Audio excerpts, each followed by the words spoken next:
Nate Nickerson is an RN and Doctor of Public Health, Executive Director of Konbit Sante, a Portland, Maine-based medical group that works with the Justinian University Hospital in Cap-Haitien, which is in northern Haiti. And he is just back from Haiti, a matter of less than a day. Nate, bonjour, as they say in Creole.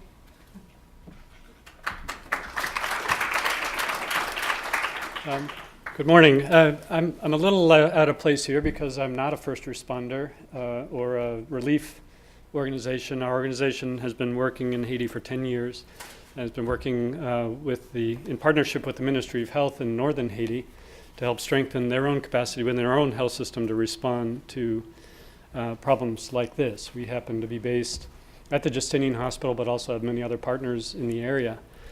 I guess I'm here because I was there when the government fell and the rebels took over Cap-Haitien, was there for the earthquake, was there for the cholera outbreak. I've spent most of my time in the past 6 months there dealing with the cholera outbreak, with the riots that ensued because of the frustration related to the provision of care, and have a few observations. I don't want to go into what we do because I can and have talked for 3 hours on that, and that's not why I'm here. I think I was asked to reflect a little bit about the relationship with the press and what the press and our job in public health.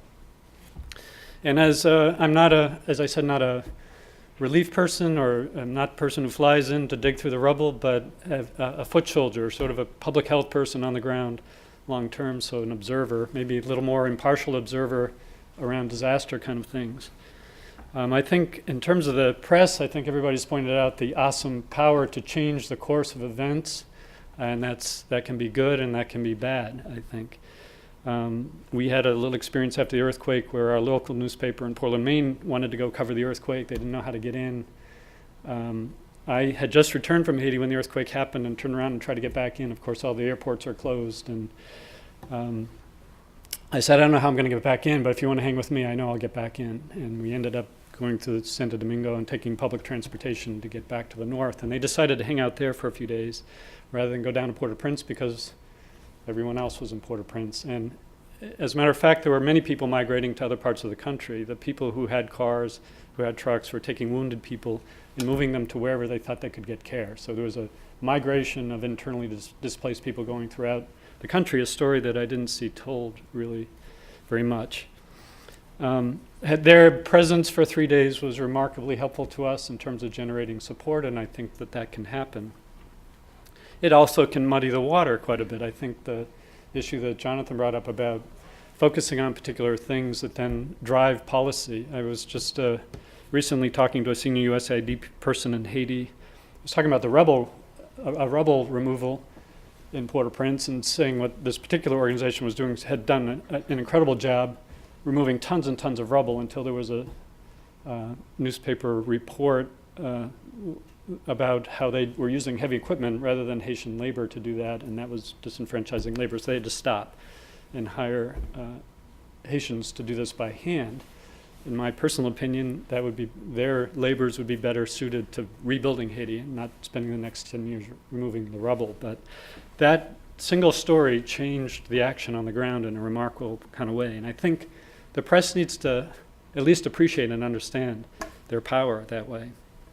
Though when it's done well, I think it can be cathartic in terms of our human mourning, bring us together and do things together. But what I wanted to spend my few minutes doing is I thought about 4 things in my mind that I would call doing it well from my perspective. And they are, if you're going to tell a story, it has to be factually accurate. Secondly, needs to be contextualized somehow.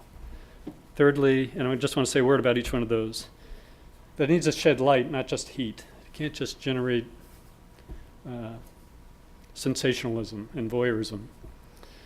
And lastly, that when it gives voice to the people who are actually affected and isn't just a conduit for the NGOs and the people on the ground and the heroes that have arrived on the scene. So getting it right. I think I'm not sure where the checks and balances are in a place like Haiti to get it right. If you're a business reporter, I assume those businesses keep you honest here. If you're going to say something about a business, it better be accurate, because you're going to be in big trouble if you're printing things that aren't accurate. What happens when people don't print things that are accurate or tell stories that aren't accurate in Haiti? I don't think anything happens. I don't think there's any checks and balances that happen there. You mentioned the food distributions and the stories and the pictures of the riots, and I continually heard this drumbeat of, it's a power keg that's going to blow. These people are violent, and it's going to blow. The story about how people came together, how people took care of each other. In my part of the country, tens of thousands of people came, and they were absorbed by the local population. They were taken into their homes. Home with 5 or 6 people took 5 or 6 people. And so the food security issues for them became a food security issue for everybody in that household. We had an incident, I call it the missionaries with guns incident, where there were some missionaries had packed some guns. They had never been to Haiti, and they got arrested at the airport, or one of them did, and they asked me to come bail them out. And I asked, why did you bring guns? And the answer, the guy who was arrested said, well, we saw the television. We saw what it was like here, and we had to have guns to protect people. And I said, were you going to shoot Haitians? Did you come? If you felt that way, why did you come here? But there was a prevailing kind of script that I think a lot of the media bought into that wasn't examined, and there's not a check and balance about what's true and what isn't. I think sometimes stories are written, and then there are pictures taken to reinforce those stories. And I think there's sort of a groupthink that can happen about the food distribution, for instance, and the people on the ground had a very different experience of that. In medicine, we say, do no harm. I would think in journalism, the first rule should be tell no lies. And it's just a fundamental piece that needs to be part of that. Contextualizing a story, I think particularly in a disaster, you have a situation where people are kind of parachuting in, who often aren't familiar with the culture and what's going on there, don't have a context for how that's happening. Either before, natural disasters aren't entirely natural. The impact that happened in Haiti was very different than the impact that happened in Japan, and that wasn't for natural reasons. Japan was a much larger earthquake. And those contexts often aren't, those historical contexts aren't often sort of explored, either before or after. I think about it, even in terms of telling the story about violence usually, the story is usually about the exciting part of violence, which is the impact, someone's shot or whatever. The real story of violence is, the 30 years someone's in a wheelchair, or that the family that doesn't have a father. And this longer story gets lost because the story moved on to the next exciting few minutes of violence, not the bigger contextual story. The other thing we saw here contextually is that this was a very fragile country, as everybody's acknowledged. And the very core of that country, the political core, the economic core, the cultural core, social core was shaken. The whole country was shaken, and yet there was a very myopic picture of that disaster in my mind, largely focused on the heroes and what people were doing there. But while the refugees were coming north, the food was going south, for instance. And those were parts of the stories contextually that weren't really told in my mind.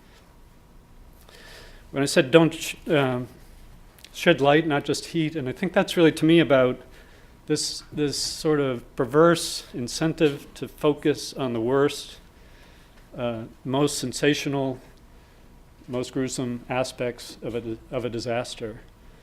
And the news is really, it's not an action movie. It shouldn't have the qualities that will sell an action movie, and yet I think that there's an incentive to have those elements as part of it in order to sell and get the ratings and so forth. And I think it does disjustice to the real human story there.